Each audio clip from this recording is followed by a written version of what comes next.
This meeting is being recorded. Got it. There we go. And our agenda is before everybody. You might start reviewing that while I read our mission statement, and we'll maybe get John in here. So go ahead and look at the agenda while I read this. The mission of the Chuckanut Forest Park District is to ensure the entirety of the property is protected in perpetuity and public ownership with respect to its ecological, recreational, and educational functions, and to serve as a fiscal mechanism through which the district has paid off the city of the Greenways Endowment Loan Fund. This meeting will be recorded, visual and audio recordings of this meeting will be posted on our website. If your camera is on during the meeting, your voice, likeness, and surroundings will be publicly available and viewable on the Chuckanut Forest Park District website. If you choose to speak with your camera off or by calling on telephone, only your voice will be recorded. I'd like to formally call the meeting to order and welcome the commissioners both to this meeting and to the in-person meeting held at 1108 11th Street, Suite 303, which is a hybrid structure. People attending the in-person meeting are required to wear a mask per our decision at an earlier date. I'd like to call roll. Ed Grumbine. I saw Ed there. Hugh Beatty. Here. I saw you there. John Hymas. I saw Present. there. Yeah. And John McLaughlin, I don't yet see. So there is a quorum, and I'd like to formally call the meeting to order with a quorum present. If people could review that agenda for today's meeting and someone make a motion, and we'll need a second and then a discussion to approve the agenda as stated. I make a motion to approve the agenda as we have in front of us. Hey, there's John. There's a motion. Do I hear a second? I second. Who seconded it? Hugh did. Hugh. Thank you, Hugh. And I'd like the record to reflect that John McLaughlin is joining us now as well. So we have not only a quorum, but everyone on the commission present for this meeting. And we have a motion and a second for the agenda. All those in favor of accepting the agenda as stated, please raise your right hand and say aye. Aye. All those waving hands and the ayes. So thank you very much. The agenda is relatively direct. We do have here a period of time when the public can speak while they're thinking about speaking. For those that are here, I'd like to just recognize that we have a few other people in attendance besides the commissioners. Vince Chuckanut is here, as is often is. Barbara Zylstra is here, as she often is. In addition, our secretary, Robin Albro, is here and doing the minutes. And Bob Carmichael is present, our legal counsel. And in the CCFPD hybrid meeting space, is there anyone there at the in-person meeting? Just me and Richard. All right, so just our technical person making the audio and visual portion of this meeting available generally. Recognizing that those are the people present, I do want to then move on to our general public comments session. So 3 minutes each, and both Vinca and I think I see everybody here. So I think it's just Vinca and Barbara that might want to speak. If you'd like, please speak up. Yeah, I'd just like to encourage everybody and hope that there's good news from Bob Carmichael tonight. Thank you. That's all. Thank you, Vinca. And Barbara, anything to say? Oh, I'm just excited that we're closing it up in a good way, and it's good, all good news. Well, thanks to both of you for your ongoing participation and support for this process, and Vinca for your long years of service on this commission as well in the past.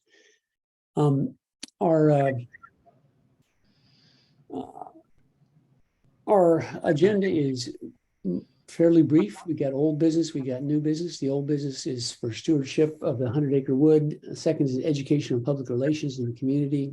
And third is the dissolution of the park district, and we'll have Robin give us an update on that. And then we can consider any other old business.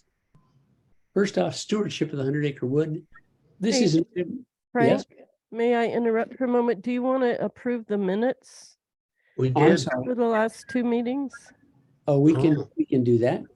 Has everybody had a chance to review the minutes for the last two meetings? Yes. If you have, have. that's great. If you haven't, please take a minute to look at them. They were, I believe, sent out earlier. Mhm. You know what the date was on that when they went out? I see the June 6th minutes were sent out on 6/20.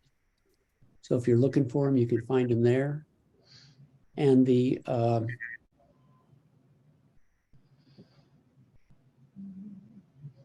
let's see, we actually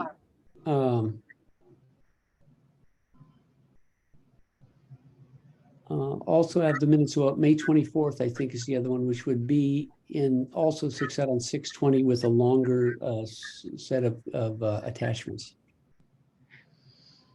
So the June 6th minutes and the May 24th minutes. Let's take the May 24th minutes first. Anybody have any additions, corrections, or other issues with the minutes of May 24th? No. Do I hear a motion to accept those minutes as written if there are no corrections, deletions, or additions? Move approval. of the Second. May 24th minutes. You moved approval, and who was it that seconded? Yeah. There you go. Ed Grumbine seconded. Is there further discussion? All those in favor, raise your hand and say aye. Aye. Hey, There we go, unanimous. That's the May minutes. Then we have the minutes of just a second. I gotta get back to it here. 1 second. I believe it was the 6th of June. Yeah, that was your special meeting. Yeah, have people had a chance to review those minutes? oh, yeah. Are there any additions, corrections, or things that should be eliminated? Once you've had a chance to look those over, I would accept a motion to approve them or amend or correct them.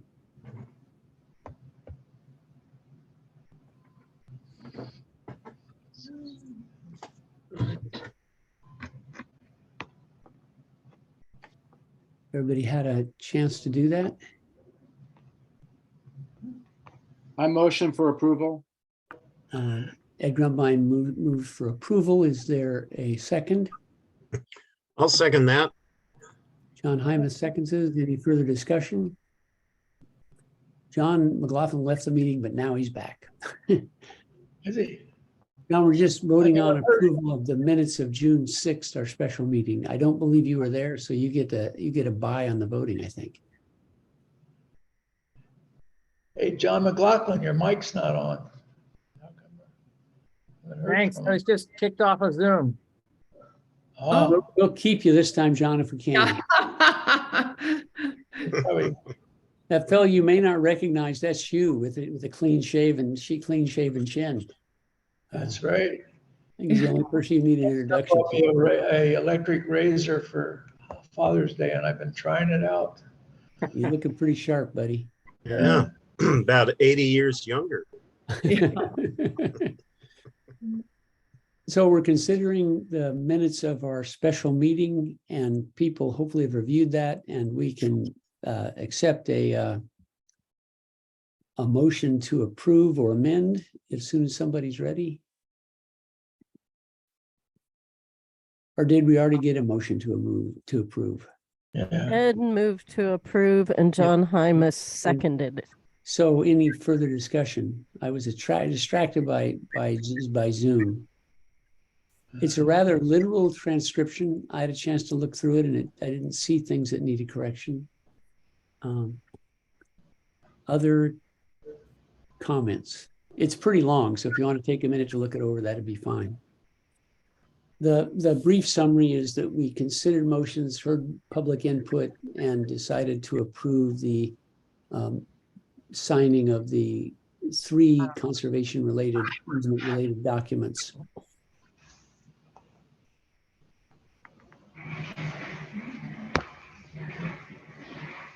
Do I hear a motion to approve or amend? If you need more time, that's fine.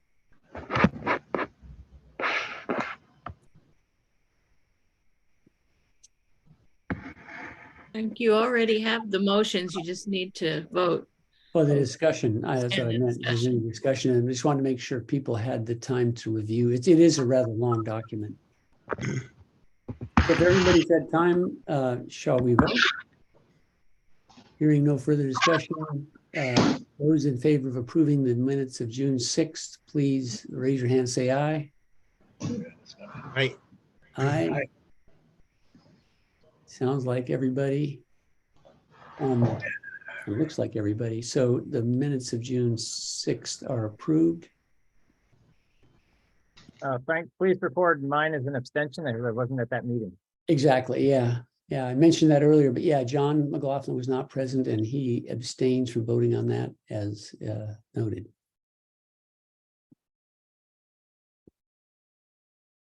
Having approved that, we now go down to discussion of stewardship of the 100-acre wood.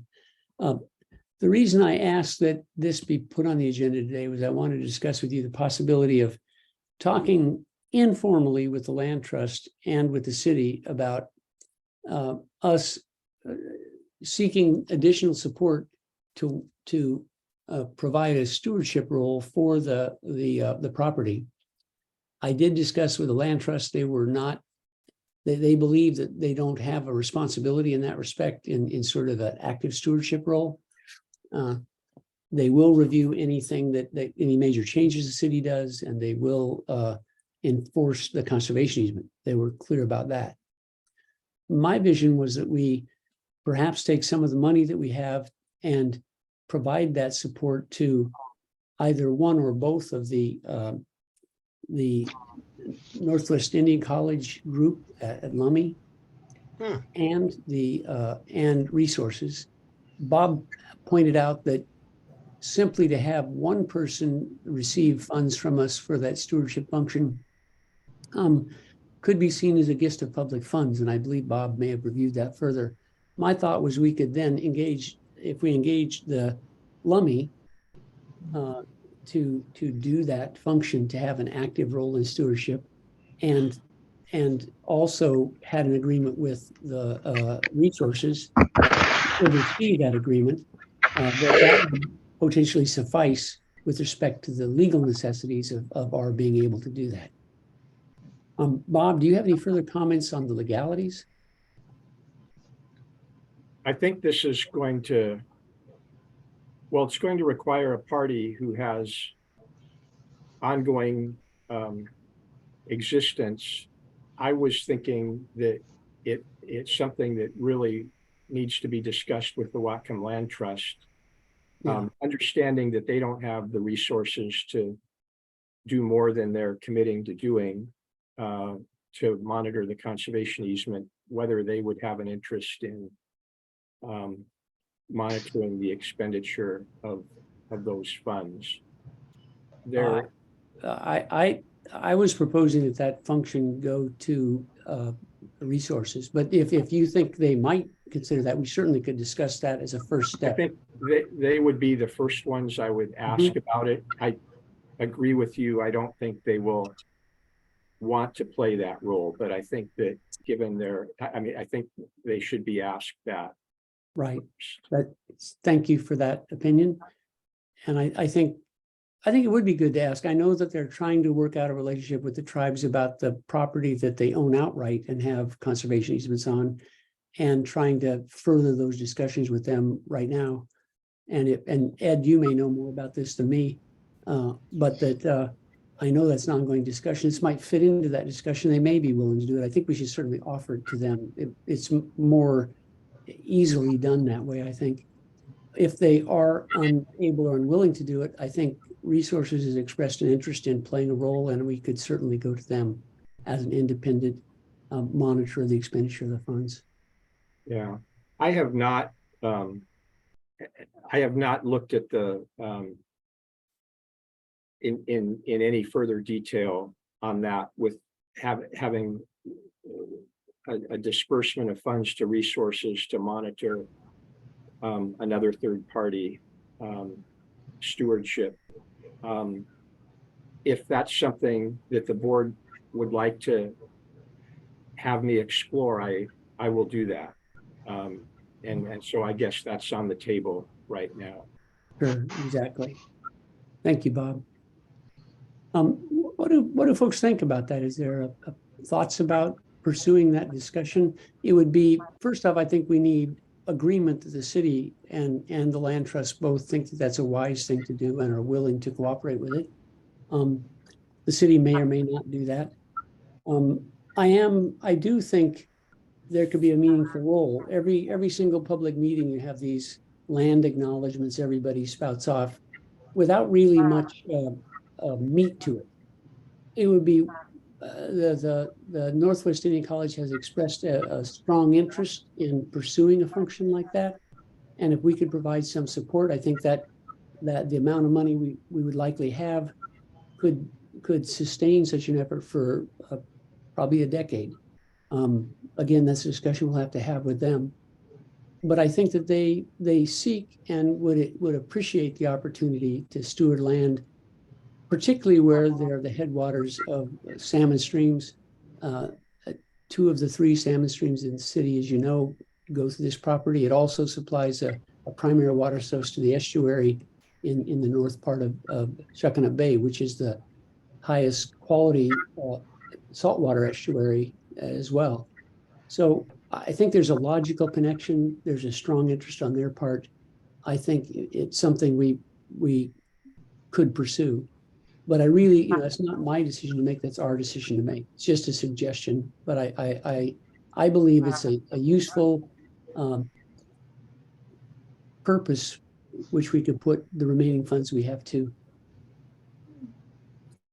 Thoughts, gentlemen?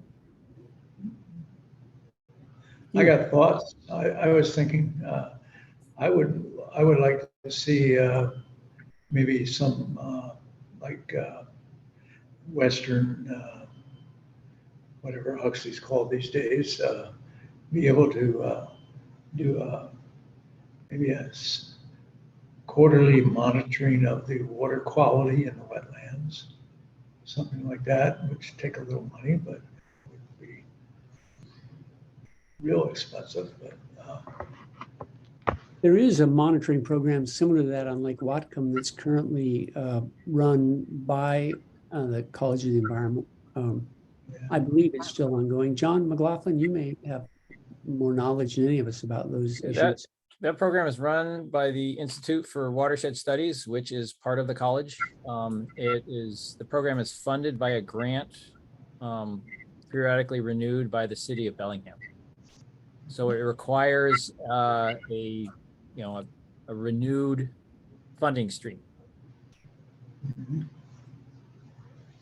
So if we were to do something similar, there needs to be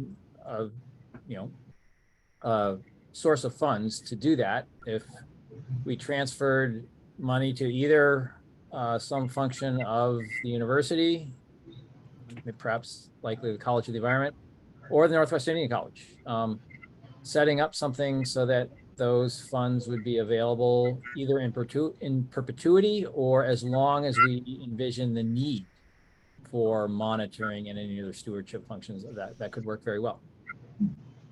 But it doesn't happen on its own. Right. No, of course. You can have people like me who take this sort of thing on as a course project, but individual humans don't last forever, and neither do their careers, and priorities change. And our obligation to this place should not change. My thought, John, was actually to hope that once we establish some baseline parameters, which are not there now, it would give the city something against which they could measure their own progress. And I would hope the city would be interested in doing that. That'd be part of the discussion and talking with the city, I think, would be to see what the impacts of the various changes they're going to be making with the property actually have. There's actually another function of that, and that's for the city to monitor their own progress, but for others to see what's happening and to appeal to the city managers to take action when action is needed. But providing those data in a public way can serve a very valuable function. You? The other thing I like to do is through time is to just take a photograph, or better yet, a video of the trail somewhere, different places on the trails, every year or every 6 months or so, and you can see what's happening, into the future that way. I always like these pictures before and after from Seattle and different places. You can see what happened to the place. And through time, you can, if you take the photograph or the thing at the same location, maybe every 6 months, you can watch it over a 10-year period and say, oh, geez, look, that trail is just getting really weird, or this is growing really well. And, look how many more birds there are here, or I don't know, just things like that, or maybe some trail cams that would just come on at night or something and record any animals at night, so you don't interfere with people's privacy. My thought was that both wildlife in the area and water quality would be probably the two main focuses, and that during the next 5 years, there's going to be significant changes in the community forest. And with the trail construction, there could be significantly more people utilizing the area. Yeah. And we could monitor other things like dogs off leash or whatever, if they appeared to impact the water quality or wildlife. And that baseline could be useful for the city to see. And we likely have enough funding to do that for a number of years during the main transition from our stewardship to the cities. I'm aware that Lisa and Barbara have their hands up. I just wanted the board members to have a discussion first, if that's okay. Ed, do you have any comments, or John Hymas? I'm just wondering how much money will we have left over? I don't think we Roughly. know. It's I think in excess of $80,000. Robin, do you have a more firm number? It's on the budget that I sent out to you guys. I haven't looked at it. Well, we had Since then. budgeted $200,000 originally for the land trust, and we're going to use 75. So we should have something like $125,000 there. It should be in that $100,000 range. I think we have around 186,000. Yeah. So there's an adequate amount to fund a pretty significant amount of time. Cool. I think certainly to look at that transition between the stewardship we've had and the park and community forest as it evolves under the environmental changes that are going to take place over the next few years. Other comments? Ed, did you have some? I didn't. Yeah. Like you were trying to talk.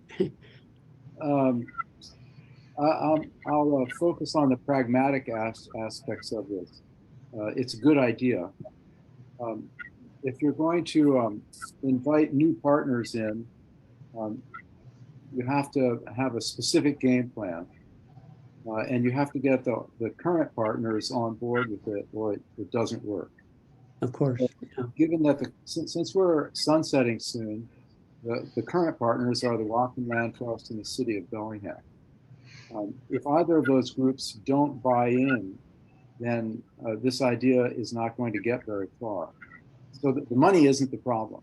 The problem is the two partners. And buy-in can be defined different ways.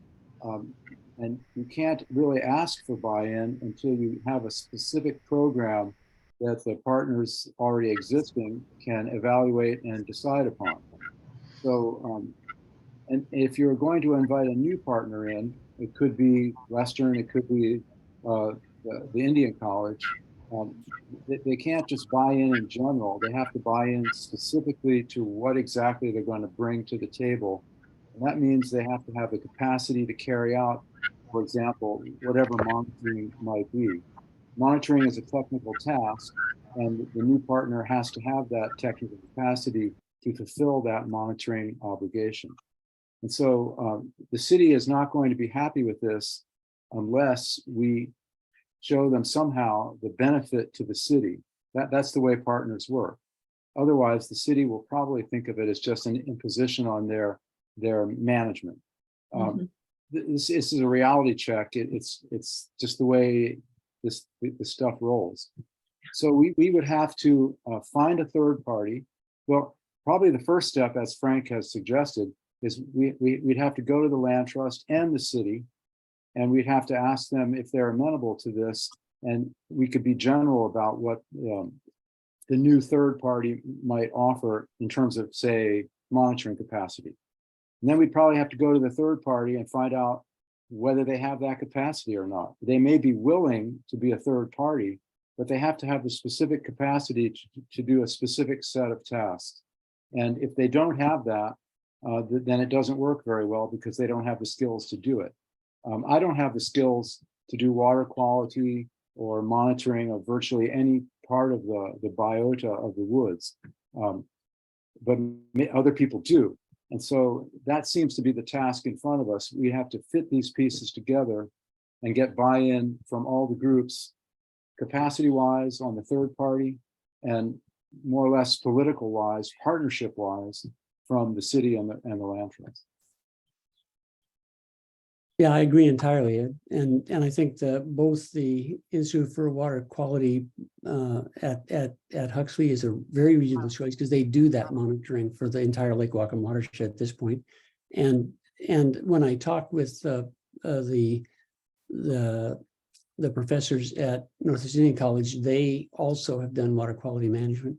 And I don't know how many. Obviously, I believe it would be optimal to have both wildlife and water quality managed. So that would be where I think the discussion should start, because that's where I think the big impacts could happen over the next 4 or 5 years. Here's a heads up to everybody. Like you all, I go to the woods frequently, and just in the last 2 weeks, I've noticed 2 impacts that I have never seen before. One is increased use of mountain bikes, and what mountain bikers do is they run on the sides of the trails, and we've had ongoing mountain bike use, but we haven't had a whole lot of use that would go on the sides of the trails to create an exercise course that's kind of fun to ride. All of a sudden, that has showed up. And that shows us that the use impacts are not linear. It could be that a social media group of bike riders, a subset of the biking community here, discovered the woods in the last couple of weeks, and they had a ton of rides, and they did that kind of riding to show that kind of impact. So, impact is a challenge. And if you're going to monitor impact going forward, you could monitor virtually everything, right?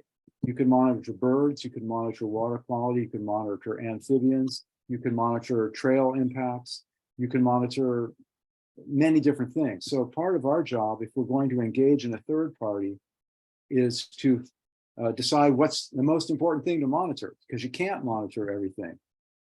The other impact I've seen recently is an exotic orchid that has been in the general area, but it's moving into the woods. I've never seen so many individual populations just popping up trailside over the last, my observation period is 4.5 years.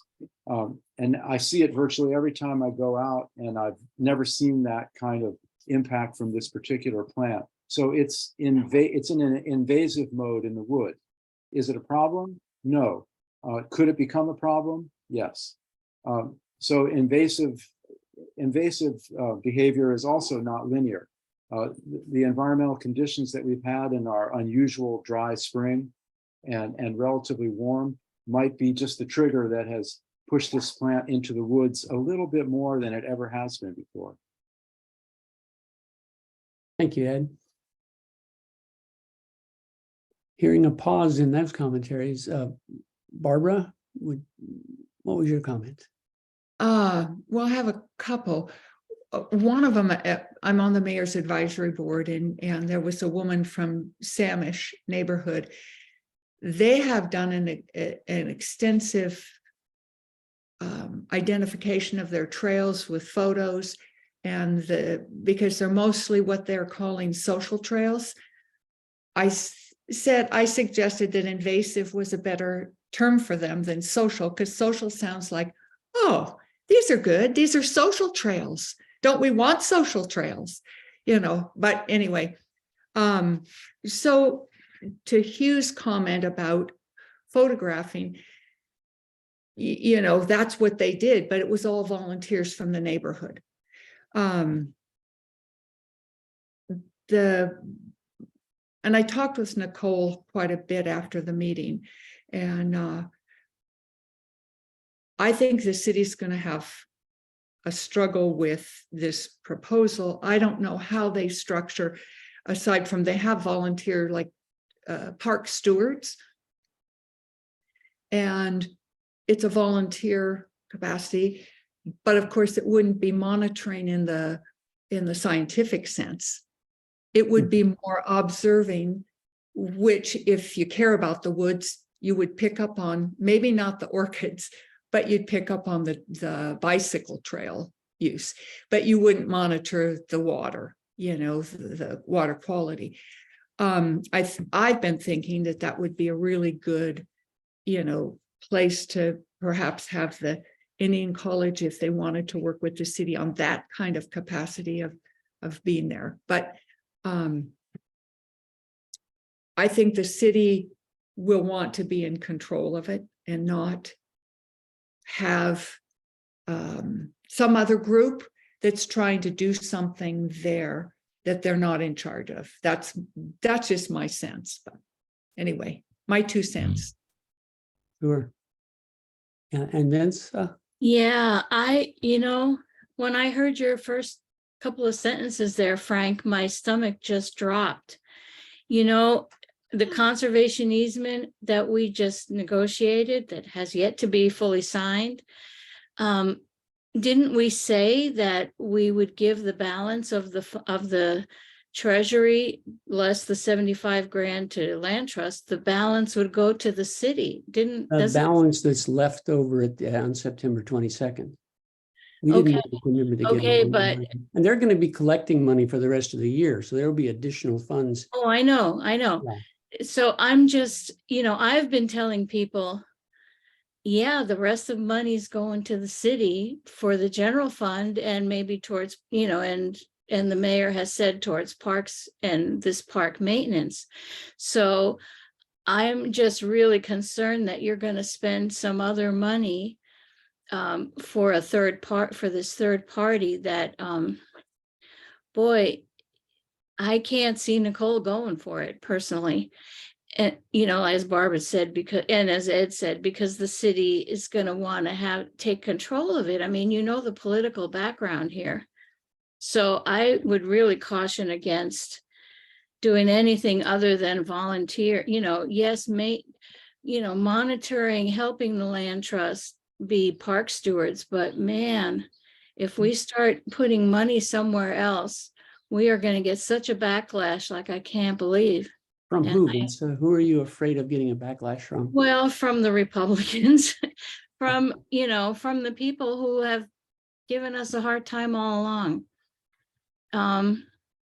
It seems to me that it's pretty clear that our mandate is to preserve the ecological integrity of this parcel. I know, but I have been telling people we're going to have a clean closeout. And this to me is like muddying the waters right at the end. And you know, face it, June is over. We have July, August, and half of September. That's 2 months.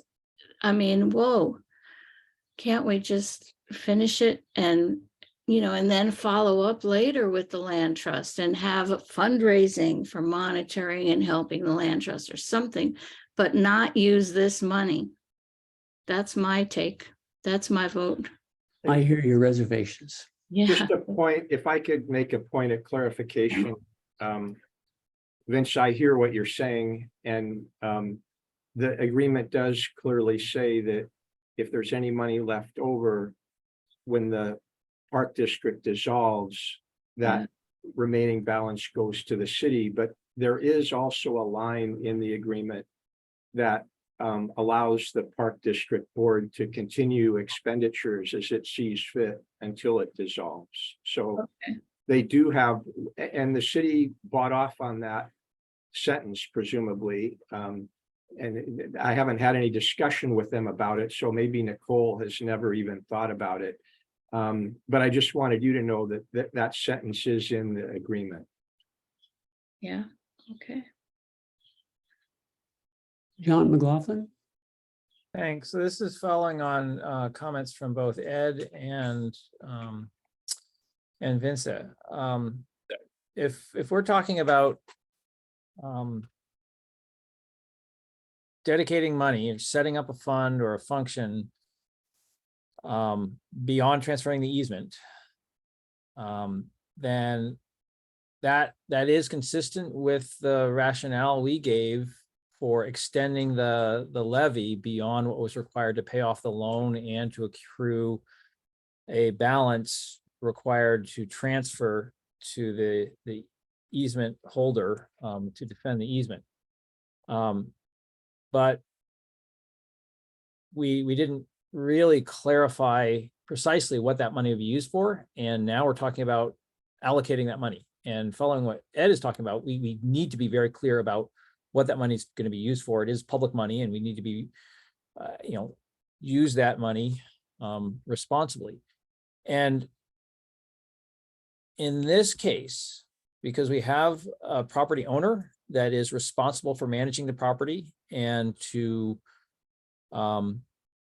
ensure that the conditions in the easement are met, and we have an easement holder who is responsible for ensuring that the city respects the easement, then I think if we want to involve another party, we need to identify what is the function of that party and what purpose would it be playing.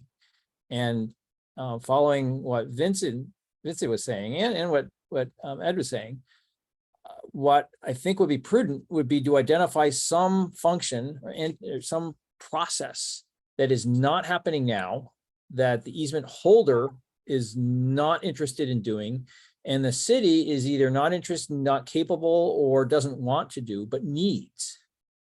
That could be something like water quality monitoring. It could be monitoring of other things that the city really doesn't have, or Nicole in her wisdom might recognize the city is not, city leaders, those who hold the purse strings, are not likely to fund over the long term. And so she, in her role of managing city parks, city properties, might benefit from having such additional information to inform their work, which would not be available with general city funds.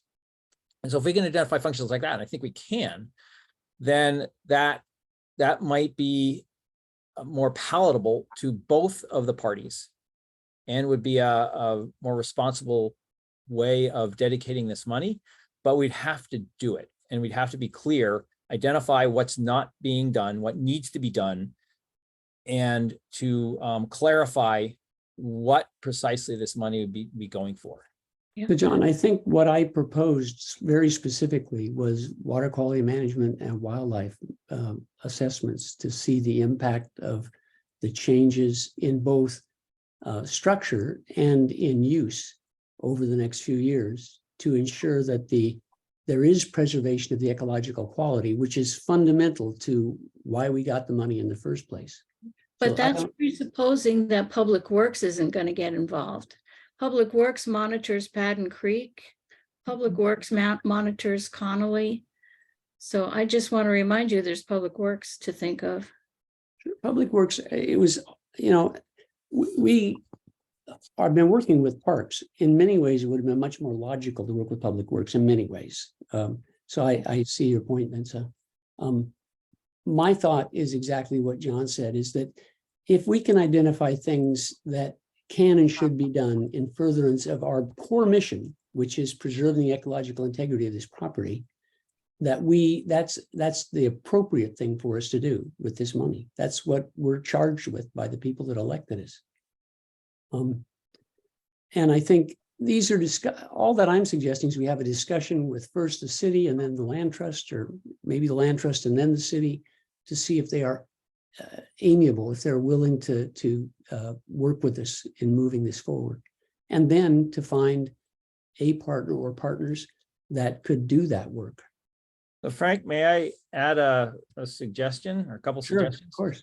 First, regarding water quality, I think we're also interested in water quantity. So we're really interested in hydrology, and so what's in the water that's in the wetlands and is flowing out into Hogue Creek and into Padden Creek, but also how much and when. Right. So basically keeping track of hydrographs, because that's one of the critical functions this property performs to the adjacent salmon-bearing streams. The second one is there are all kinds of things you can do with wildlife, but that's going to be an indirect link to the conditions in the place. And so I'm a wildlife ecologist by training, and I value that entity greatly. But there are several links between the wildlife you might be measuring and the actual conditions that are under any kind of management influence. And so I think rather than going at wildlife, which can be affected by all kinds of things, say, for example, migratory birds could be affected by what's going on in Central America. And we may be doing a great job here, but they may show, declines that are unrelated to what we're doing. And a responsible evaluation would include those assessments, I assume, right? It would, but that's going to be hard, and it's going to be very difficult to trace that to any actual management actions. We think we'd be a whole lot better off on looking at physical conditions of the place. So that could be vegetative cover, it could be soil compaction, it could be trail footprints, it could be, the actual conditions that are directly impacted by uses or other things that the Parks Department has influence over regarding their policies, enforcement, and that sort of thing. So you mentioned a couple of things. You said trail compacting, right? And what were the other things? Soil compaction and trail footprints. Right. We've been concerned for a long time that the recreational footprint, we want to, provide for both recreational use and for ecological integrity, however you want to define that. And we've noticed a trend toward increasing of the former and decreasing of the latter. And so if you simply measured trail footprint or the extent of compacted soils, then that's going to be a direct influence. You also measure vegetative cover, right? One of the things that even the master plan calls for is removing trails and restoring vegetation. Well, that needs to succeed. And so we need to be measuring how well it's proceeding, and we ought to be looking for, we ought to have objectives and measure performance relative to those objectives of increasing plant cover that has been lost. And that's wildlife habitat directly. So I would suggest it would be a lot clearer, a lot easier for a third entity to do, and a lot easier for the Parks Department and the city to understand the value of, if we set things up that have a direct link to the conditions we're worried about and to their own information needs for management. Let me see if I've got it right, John. Then what you're suggesting is that wildlife is a very difficult thing with multiple inputs that the city is unlikely to be able to do much about, but that trail footprint, and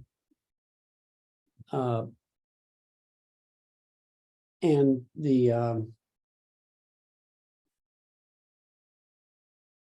Vegetative cover.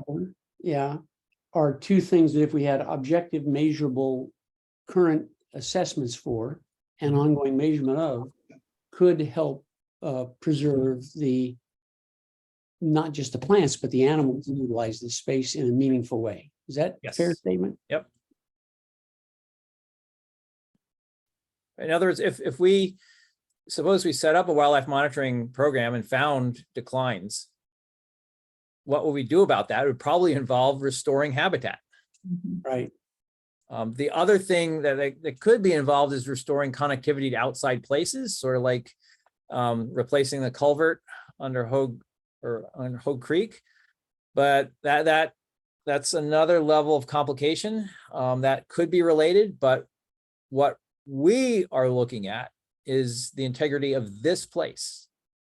And it has some restoration needs. It suffered some impacts and it needs improvement, restoration, whatever you want to call it. And one of the big gaps that I pointed out long ago was the master plan includes no monitoring. And it needs it. It has goals, but it needs monitoring to measure performance relative to those goals. And we can help out the city with that.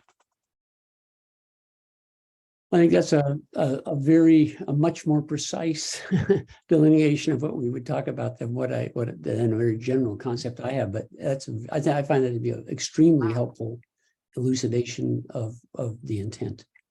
And it's exactly the sort of thing I think we should be doing, John. Thank you. It's also we're about to sunset. We've invested a lot. We have knowledge of the place, and to the degree that I think we share common desires with Nicole and the rest of the parks for this place, it's something we can work together on. We can support them in their role, and then to Ed's comments, it's more likely to be welcomed. Rather than creating something that appears to be adversarial or creating some oversight of what they're doing. I mean, it's really providing data. So I agree with what John has been saying, and Frank's initial impetus is great to have a discussion about. Some practicalities when the city essentially hardens, to use John's language, hardens the main line through the woods. They're going to create more impact in doing that than any impacts I've seen in my 4 years here, just in terms of putting in a hard surface gravel path to the specifications that are in the master plan. That's going to have an immediate impact that our group, in terms of our current discussion, would consider very negative. But the city doesn't look at it that way. So if you're looking for baseline monitoring, that monitoring would have to take into account the plans that the city already has funding for and is not going to be stopped from doing. Another issue would be what we've discussed at several meetings in the past, would be the wetland habitat. And some of our comments tonight have been focused on quality and quantity of water. But if you look at the animals in the woods that are probably of most concern, and also we know the least about, those would be amphibians. And they're wetland dependent. And as we know from looking at past trail maps from John's work and from the city's master plan, we know that virtually all the quote unquote buffer zones that are not being managed appropriately from a habitat protection standpoint, and that closing many of those trails or rerouting them at the minimum would get them quote unquote away from the wetlands. But given that the woods is mostly wetlands, that is challenging given the trail network we have inherited. And so you can see there's forces competing with each other here. I think John put it quite well. It's protection versus use. You don't harden, as the city will do, the mainline trail unless you're going to encourage use. You're not going to care much about the trails that go through already existent buffers that really aren't buffering if that use is going to increase going forward. So we have several live wires of tension here. If we were going to spend more money and we focused on wildlife, I would submit that probably having a baseline amphibian analysis and conservation implications of management going forward would probably be a very important piece of data to have, which we do not have now. And maybe the city might be encouraged by that data to restructure their management of the buffer zones and the wetlands themselves. Good thoughts. The city did agree to improve language. Bob, I wanted to thank you for getting that language put in, that this is not just another park. And I think that was very important language and I think that these are not bad people. Nicole is not a bad person. She wants to do the right thing. She just wants to make a bunch of people happy. And I think if we can put some data in there that makes it more likely that preservation will have a less diminished role, that's a useful thing to her, I think.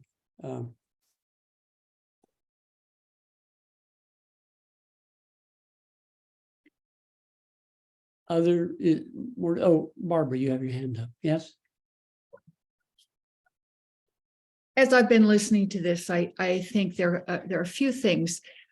I mean, I feel, having talked with Nicole and observed her conversation through the master planning process, she really cares about the woods and the wetlands and wants to preserve them. She also, I mean, when we talked about what they call social trails, so the massive network of trails that have erupted in the forest, what she said, and this is her experience, is that you can't just close down a trail. People will just do it again. You have to create a trail then that gets them where they want to go in a safer way, and then you can close it down. So I think, she's trying to do the best she can. But what I was thinking about, if there's no monitoring, the city doesn't have any funds for monitoring. What if you structured a monitoring program the city would monitor? So whether that's public works or they hire a consultant, because they hire consultants all the time. So they could hire a consultant to, for a few years to periodically check, whatever that is, every half year or, quarterly or whatever, to check the things that you determine to be really important and see if that's a way, because I feel like if you go with a separate group, that's going to really, the city's not going to be on board with that. She takes it seriously what her role is, and she may need help. And if there could be consultants hired that could give that data, I think she'd go along with it. I mean, I think the city would, she would probably. But I don't think getting a separate group in or trying to do it through the commissioners or the park district is going to be met. It's going to be met with some invalidation that they're not doing, and you don't really want to set that up, I feel.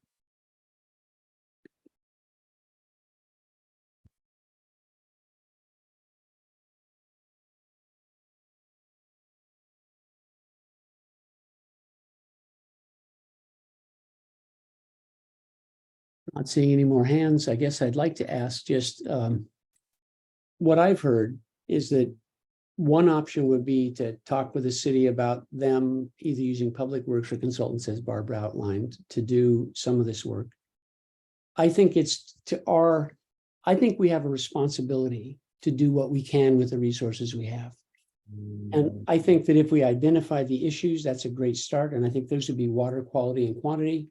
They would be finding measures that support wildlife, and the ecologic integrity would be the trail the trail footprint and vegetative cover. And that we could have a discussion with the city about how they might like to do that. I believe that it's important to have a baseline ecological assessment of those issues, which to my knowledge, there isn't at this point, to look at the impacts that are going to occur. And we could certainly also suggest, I think we can base our actions on fear, or we can base our actions on confidence. I'm confident the city, in fact, does want to be a responsible partner. And I think if we can find other partners that want to join them, and if we can subsidize them to some extent, I don't necessarily think that would be a difficult thing. The discussion I would like to have is not with Nicole, but with the mayor. He's the one that sets policy at this level, and see if he would support it. That's the important thing, I think, the important discussion that we could have. Barbara? Well, you're talking about baseline. They are going to do a baseline study, and so could possibly say it was really important to look at amphibians. What baseline study are you referring to? The city parks is going to have a baseline study. I don't think that's the case. There was a baseline study that they contracted some years ago. But they were going to do another one now that I understood that they were going to do another one. I might have misunderstood. But yeah, didn't I ask the question last month about because there was a line in the conservation easement amendment about a baseline study. Yeah, that may be where you're remembering it from, Barbara. There is a line in the conservation easement amendment that updated baseline report will be completed by, or was completed by, and it's blank because it hasn't been completed yet. That's the land trust. Okay. And that's their standard practice for any conservation easement. It's a pretty minimal baseline report. So it's probably not the level that we would be looking for. Yeah, when I talk with land trust folks, that's very different than what we're talking about. Mm-hmm. That's for their needs, and specifically about I think it's a different thing. So I don't think there is the kind of baseline information about water quality and quantity, and about the impacts on vegetation and soils. Frank Hugh has his hand up. Yeah, now I was muted somehow. At least we could agree maybe that the Institute for Water Studies, which already does all these samples at Lake Whatcom, and the city pays for that. If we could just say, could you add our little stream here for a few samples? It wouldn't be an expensive addition to their contract, but we could put a little money in, and it would be a regular thing. So I don't expect it would be very costly to add a few more samples for our little section of the. Well, last I look at it, and correct me, John McLaughlin, but I think Robin Matthews does the work, or her group does the work on Lake Whatcom, right? Yeah. It's the Institute. Robin retired several years ago. It's now Angela Stryker. Okay. What's her name? Angela, let me get her last name spelling correct.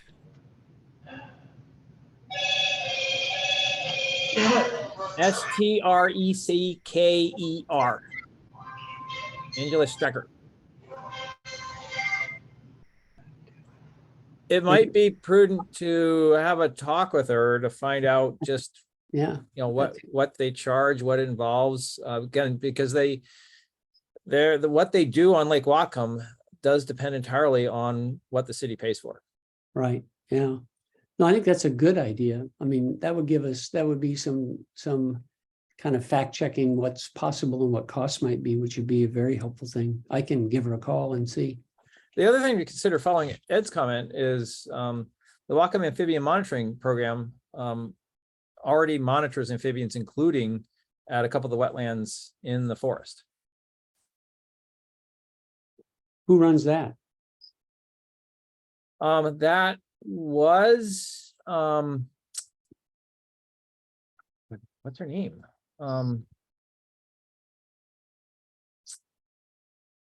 I'm spacing her name right now. At Huxley or what? at this College of the Environment? No. She's independent. She did run a wetland environmental consulting firm, mostly with wetlands. Vicki And Jackson? Vicki Jackson, yep. Vicki doesn't live here anymore. I think she moved to. Yeah, so I'm not sure if she's still running it, but it's that group. Okay, I know her. I can follow up with her too. Or whoever, if she is passed that on, whoever is taking over. I can follow up with that. I talked with her in March about doing a survey this spring. And she is, as Frank mentioned, no longer living here. She said she might be interested in coming back on a contract and monitoring amphibians in 2024. I think you have to do, it's very time sensitive. There's a narrow window. And Different window for each species. We actually had a graduate student in my college, in my department, who was working with that group who wanted to do some experiments in the forest, in the wetlands. So we've had contact with them before. But there has been a Whatcom County amphibian monitoring program that already has data about some places in the forest. Is that right, John? Yes. You know, And we can look up the information they have on their website. Oh, they have a website. Yep. Great. And I can call Vicki, or Ed, you can call Vicki, and we can find out what she would recommend about it. I can do that. We've got a task list and I can work on that one. Okay. So I guess this is really not something to vote on or something. This is really getting permission to have discussions. But I think this is the one thing that I think we can do before we sunset. Otherwise, I don't see a lot of point in even having meetings. I mean, unless we have some work we're trying to do. And I would envision adding what we can to the likelihood that the ecological integrity will be preserved by establishing some baseline measures and introducing people to each other so there could be an ongoing relationship beyond our existence. But it also, if we're talking about dedicating money to this and ensuring that both of the other partners are on board with this, then we have to, from our end, clarify what it is that we're looking for, work it out with the people who would be doing the work, and work with the city and the land trust to ensure they're on board with this. So, and if we're talking about spending money, it's gonna take a vote of us. And so we have some work to do in a very short time period. Yeah, I think we need to find out if it's possible. That's the first order of business, if there's an interest and an appetite for it. And so that's what I was looking for, some sort of direction and feedback about tonight.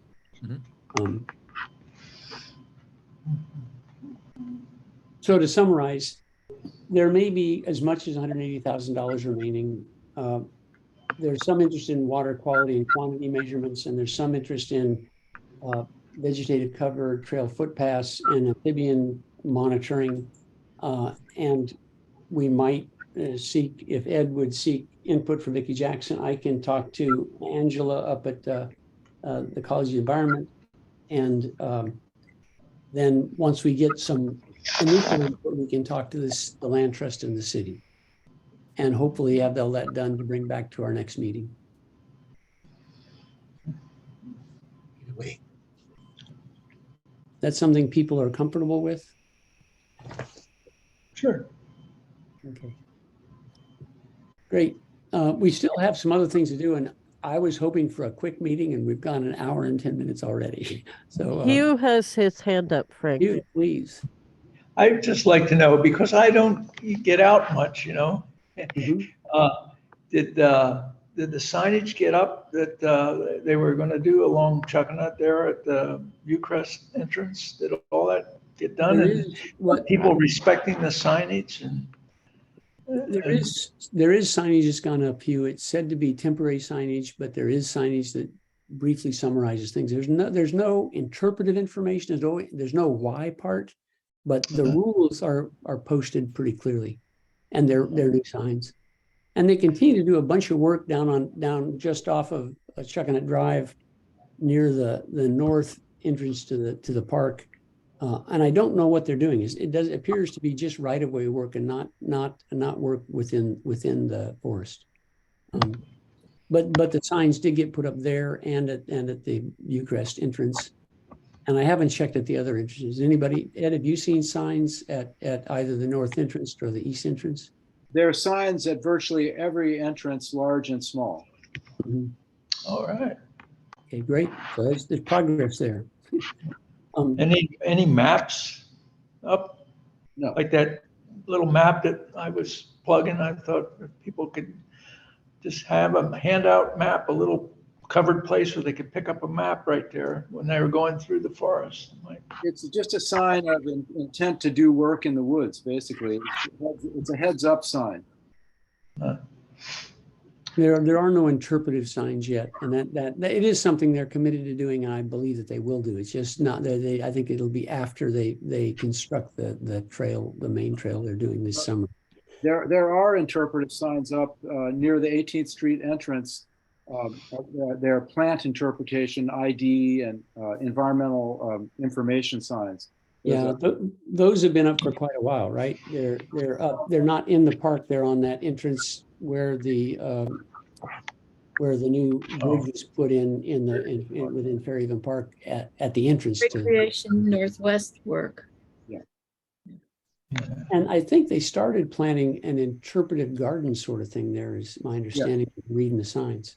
So it's not fully functional yet, but the signs for the individual plants are up. Yeah. Great. thank you. Yeah. Okay. The other thing we're going to talk about is education and public relations in the community. Excuse me, Frank. Yeah, sure, Bob.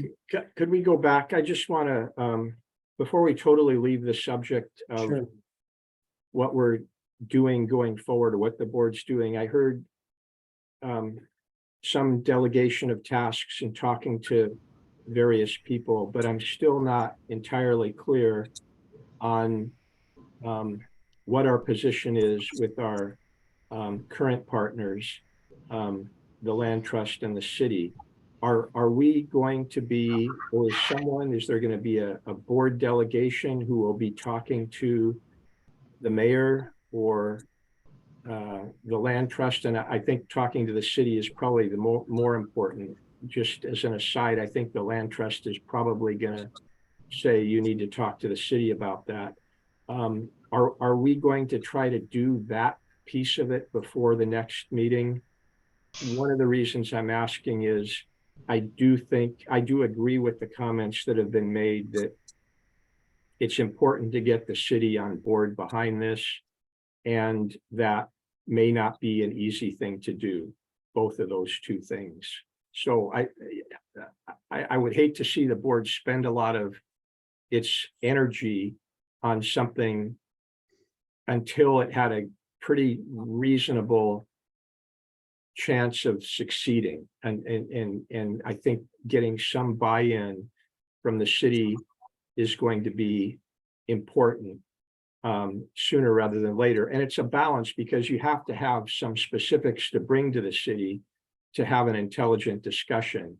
And maybe someone should draft a one-page bullet point paper on what we're trying to accomplish. So that's one set of questions. The other question I have is, at the outset, we talked about bringing in a third party like resources to monitor another third party for doing the work, and having me opine on the legality of that. I haven't heard that coming out of the discussion. So unless I get direction to do something like that, I'm not going to do it. I want to be careful. Bob, I think at least I specifically asked you to do that, and I hope the board is behind that. I think we need to know whether or not it's possible. You raised the reservation. You thought that it wasn't just giving the money to one entity wouldn't be adequate. You seem to believe that would be a gift of public funds that could be interpreted that way. Yeah, so what I've said was that I think we need to be careful from a legal standpoint that we don't do something that is likely not legal. And I think in order to make that determination, I need to look into it. I'm very sensitive to the legal expenses because they're eating away at whatever dollars are going to be spent on the park, and legal expenses have been high lately dealing with all these agreements. So I want to make sure the board wants me to do this, to do something like this before actually doing it. And so that was my question. And if the board is wanting to direct me to do that, then I'm happy to do it. I work for the board. And so that's a question that I have still as to whether I've been directed to do that or not. So my understanding is your opinion earlier was that we would need to have that legal clarification to move forward with this process. If I could stop you there, Sure. if we were to move forward with a process that involved third parties, Right. basically taking the active role, what I've heard from some That board would be one members option that would is- be considered. Yeah. Right, if I could finish, what Sure. I've heard from some board members is that they think it would be better to work directly with the city and not through third parties. And if we are trying to work, if that is the board's position, that it wants to work directly with the city, then there's no point in having me spend the district's resources on looking into the legality of bringing third parties in. I just want to husband. In the interest of time, I just want to say that I think it is probably worth the investment to find out. And we have two options. They're both very viable options. We should find out if both are real options or not. And I think delaying that further, given the time we have, doesn't make any sense to me. So, but I'd leave it up to everybody to decide that. If you want to vote about that, we can vote about it. Yeah, I would like to have a motion on that so that it's clear to me what my response, what my direction from the board is.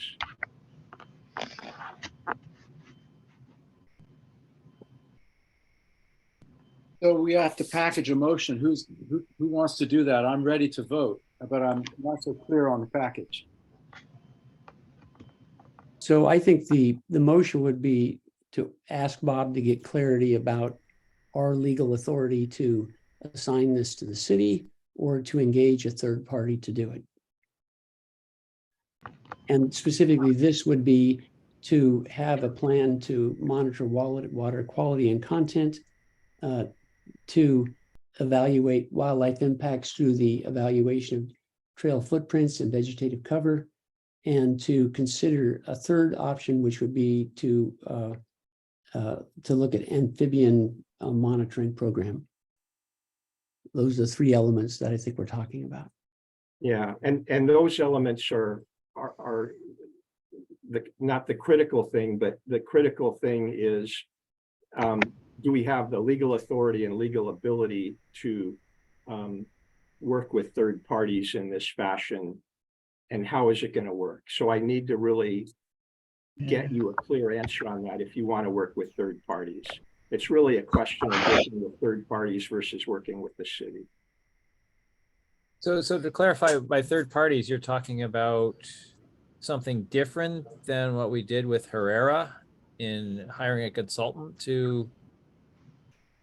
Yeah, my understanding, well, we're not going to be in existence to monitor Herrera. And so the question is, would we be wanting to engage with a third party like the Northwest Indian College or the resources or some third party to basically take over a monitoring function of this research?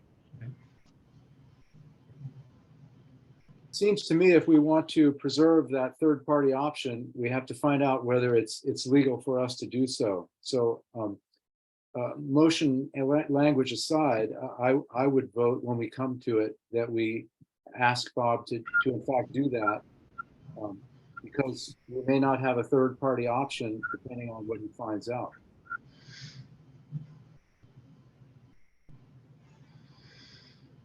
Okay, so we have a motion. Well, I can't make a motion. So Ed, was that a motion to, Yeah, I don't, Right. do we have a second?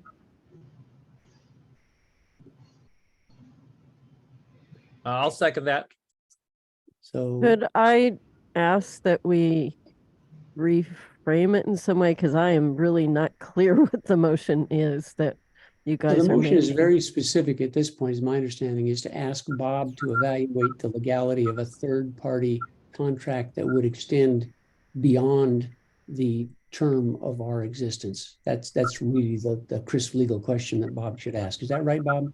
Yeah, that's right. And I would say the validity and the efficacy, it all runs together, but how is it going to work? We need to have, I need to be able to present something that would be workable, and I need to research it to do that. so I would make that motion if Robin understands it from a secretarial standpoint, so that we can vote on it. So I'd like to forward that motion. And I think John seconded it. So I think we have discussion before a vote. Is there further discussion? Hearing none, all those in favor, raise your hand, say aye. Hugh has his hand up. Oh, I didn't. I'm sorry. I was just scratching my beard there. Okay, do we want to vote on it then? If you'd raise your hand and say aye, that'd be great. I, Okay. So Hugh, you're the only, I didn't see you vote. Did you vote? No, I didn't want to vote on it. Okay, that's fine. And John Hymas? Aye. Okay, so it passes with one abstention. Next thing on our agenda is the educational public relations in the community. Is there a need to do more with that? Is there an effort? I know, Barbara, you guys have done a great job working with the neighborhood groups. Or is this something that we feel like is at a place where we're really waiting for the land trust and the city to move an existing product forward?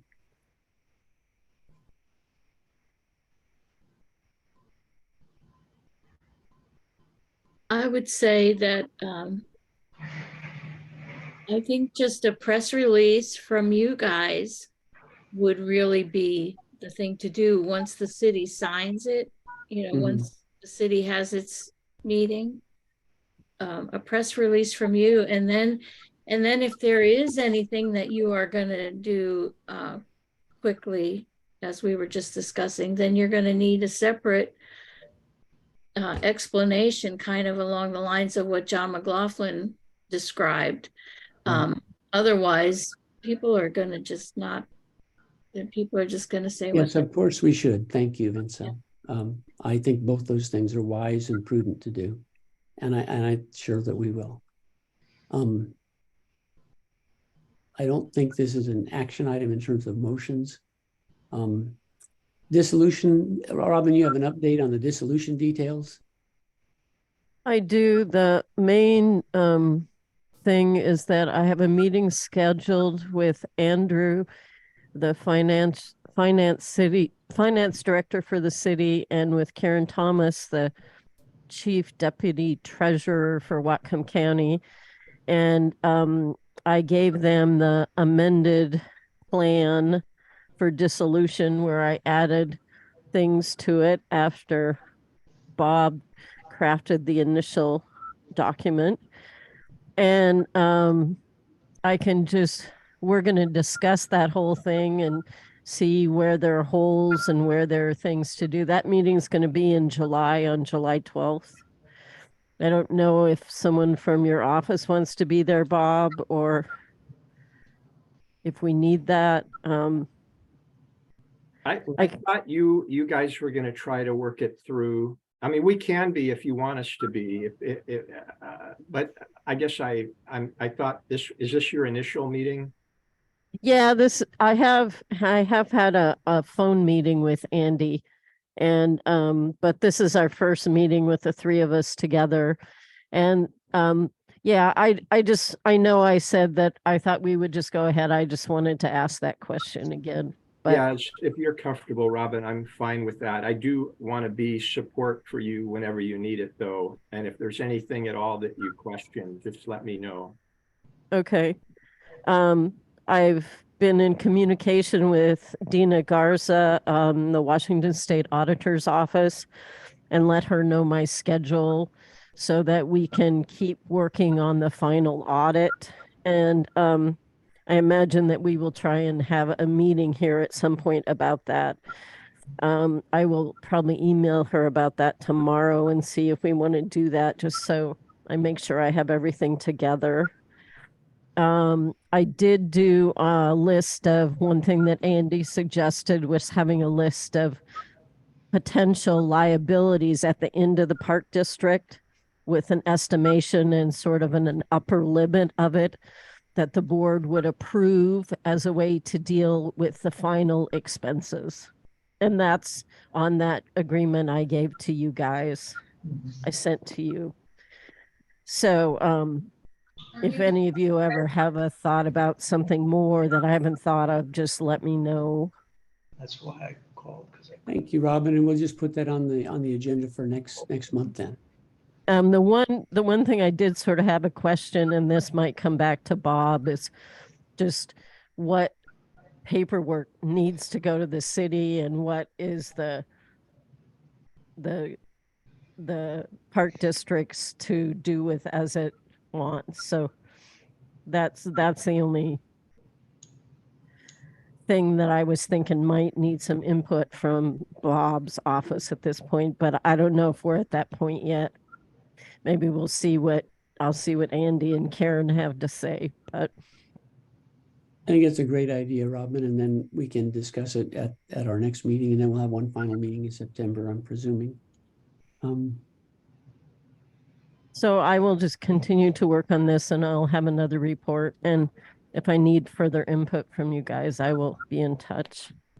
Thank you, Robin. New business. Can I just ask though, your September meeting would be the 20th? Oh no, I'm sorry, the 27th, and that is past the expiration date. So Yeah, maybe you guys we need to can- set a meeting for September. Yeah, I think we can set the meeting after our next meeting. At that time, we can set a meeting that makes the most sense to everybody. Yeah. We did at the end of the year, set a meeting for September 13th. Oh, you did? So Yeah. there is a meeting set on that date right now on the website. Okay. Great, so we'll go with that unless there's some reason to alter it.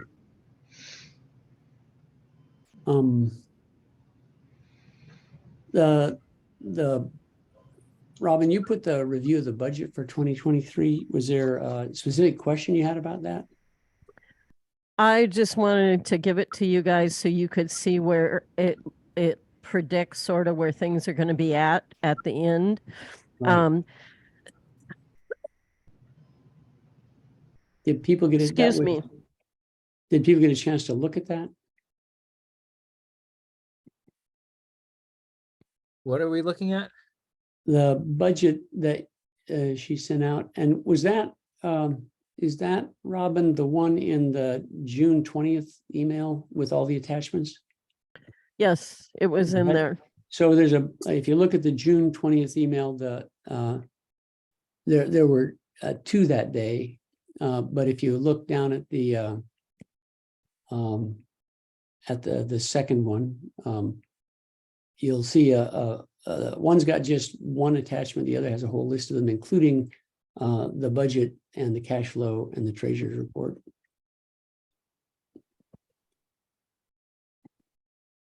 So if people if you haven't looked at it, take a chance to open it and review it.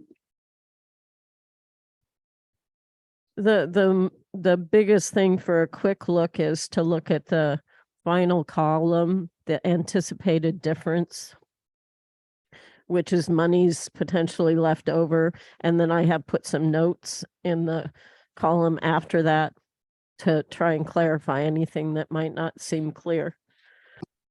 And so column S would be the one you're talking about, right? I have a printed copy in front of me, so I Oh, don't okay. actually know the So number. I think it's column S, the one on the far right. And there are some legal and stewardship money was put in there, and there's the conservation easement risk, which both of which could have some excesses, and it shows about $186,462 probable remaining balance.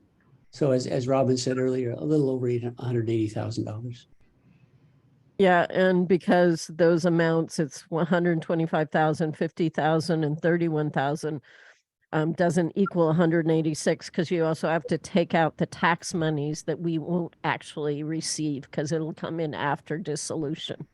Right. And all the money, once we dissolve, will continue to be collected, but will go directly to the city, if I understand correctly. Yes.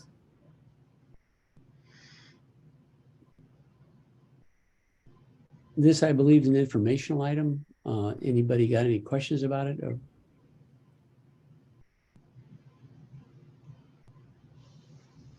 Hearing none, we can, I think, move on to our next line of business. The sort of the routine things now, the monthly expense and cash flow sheet, petty cash, WECU balance as of 5/31, $2,917.11. Treasury report as of May 31st. The Treasury monthly report beginning unencumbered balance is $279,980. Ending encumbered balance as of 5/31 would be $284,029. And we received tax revenues of $7,382 and paid out $3,279 in operating expenses. So a little bit of addition from that. Do I hear, those are informational items. We would need a motion to approve our district payroll for Robin for 35.75 hours in May. Gross wages, $893.75. Could I will move approval. I've checked it over. It looks good to me. Thank you. Do I hear a second? Second. I hear a motion second. Further discussion? All those in favor, raise your right hand, say aye. Aye. Aye. Sounds unanimous. The consent agenda now is a motion to approve the following payments. Payment of May 15th, invoice 03341 to Mark Carmine for professional services, $9,072.50. Payment June 19th, invoice from Robin Alva for mileage for March, April, and May, $37.73. Payment June 19th, 2023, invoice 310 from Richard Hartel for $175 technical service for Zoom hybrid meetings. And payment for 31 May, petty cash statement from WECU for an annual safety deposit box payment of $50. Do I have a motion to approve those payments? I'll move approval of those payments. Do I hear a second? I second.